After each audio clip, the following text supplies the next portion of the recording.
Michael Green, the co-artistic director of One Yellow Rabbit, will be part of a discussion with His Excellency, and we'll take some audience questions as we get a little more into the program. One of the things we thought we would do, because this is a new series, it's a time to act, a new theme, is to ask Michael and Cynthia each to perhaps just say a few words about their feelings, responses to this theme for the year, and actually say whatever you wish. Michael, would you like to go? Oh, thank you.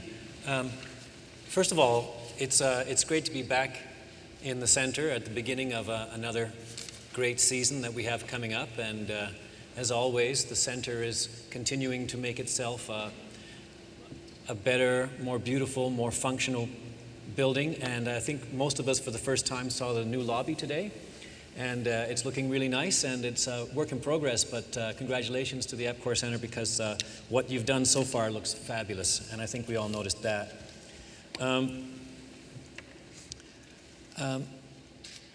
His Excellency said something very interesting, very close to my heart, and I think I speak for all of One Yellow Rabbit when I say this, talking about the stirring culture as an event, as a series, as a strategy and a tactic. He said, "Stir first and think later." I think I'm paraphrasing you a little bit, but I really believe in that, because I think that if one spends too much time thinking about what to do next and how best to do things, one becomes paralyzed. And I think that it was in One Yellow Rabbit's in our early history, I think it was one of the things that made it possible for us to, if we've been able to make any difference whatsoever in the community in which we've been allowed and encouraged to participate, it's because we were young, we had very much a punk rock DIY aesthetic, and we believed that we would do things first and see what happened later. And I think that kind of a philosophy is one that perhaps one should not be so anxious or quick to grow out of. I think that that's very much a motto, if you will, for today, for the doers in the community, as well as for the thinkers. We need to work together, and sometimes we're lucky when they're in the same person, and that's great. So in the spirit of that, I believe that, again, I can speak for One Yellow Rabbit, we've always behaved as though we already live in the environment that we wish to find ourselves. We've always behaved as though Calgary is already a mature and sophisticated civil society. And by behaving in that way, I believe that while I've been around anyway, the city has slowly but surely, in some way, started to resemble a city that I've always wanted to live in. I mean, there's reasons I never moved away, and that is because I've always loved it anyway. But I believe that it's continuing to be a very valid way of operating. And I believe that now we find ourselves during the second boom. This is the second boom that most of us here have lived through. I think we're finding ourselves in the same situation, where I think that we're on the cusp of another growth in the cultural development of this city, and the leaders in the community must behave as though we already live in the kind of community and the kind of city that this needs to be. I think that there's a lot to be optimistic about right now. The very fact that our new premier is even talking about a new, I shouldn't even say new, a cultural policy, I think is in itself cause for optimism. The fact that, yeah, absolutely it is, you know. Now we've just got to persuade them that there are a number of different ways that the arts can flourish and benefit Calgary, and that there are different models, and well, we'll see where that conversation goes as it unfolds. And I think that's really all I had to say right now. Thank you. Thanks, Lance, and thank you, Your Excellency. You know, it's interesting. I was involved in the previous stirring culture, and I thought about this when Lance asked me to make a couple of comments relating the two together.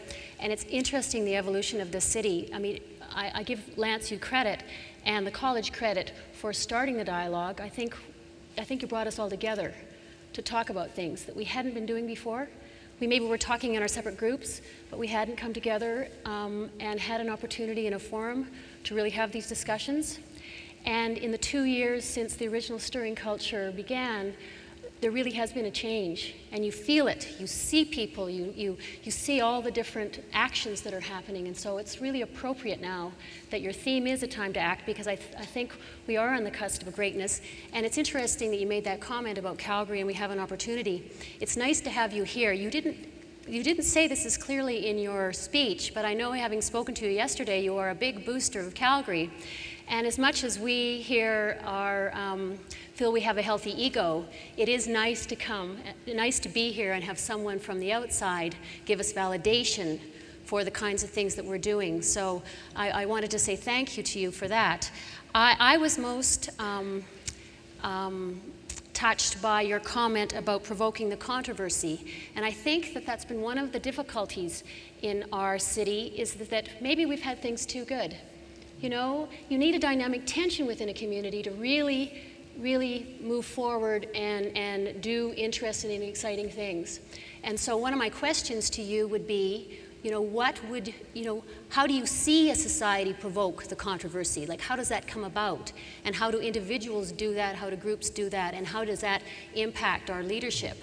I mean, in my world, it's the leadership that needs to be provoked. And we are seeing some, as Michael has said, we are seeing, and Lance has said, we are seeing some movement. Maybe small movement, but we are seeing something. They are paying attention to this subject, but we need to see more. I would say that it's the leadership in this community that maybe hasn't stepped up to the plate quite the way we'd like them to. And you need that. It doesn't matter how much groundswell there is, you still need leadership to say, we find this important. So that was a question. Yeah, that was a question and a comment. Yeah. Yeah, it's a big question, because it's so difficult to give lessons, It's not my way of working, Maybe the best way to have positive provocation, because when I said controversy, I want to be clear, It means positive controversy. It means through controversy, you are on the way to precise the truth you want to the truth, the action, the truth of the action you are doing, There is a dialectic between to stir and to think and to act. But it's not a line.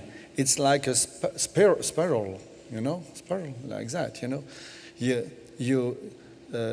I think the model of developing a society through stirring culture, thinking of culture, and acting, it's not on one way.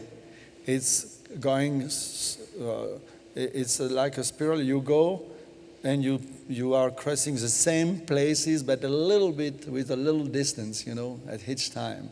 So it means without this capacity of critic, in critic and controversy is not the same thing, but it's the same mechanism. You need critic and good critic to have good controversy. It is the engine to go further. It is the energy. How to provoke that? By doing what you are doing first.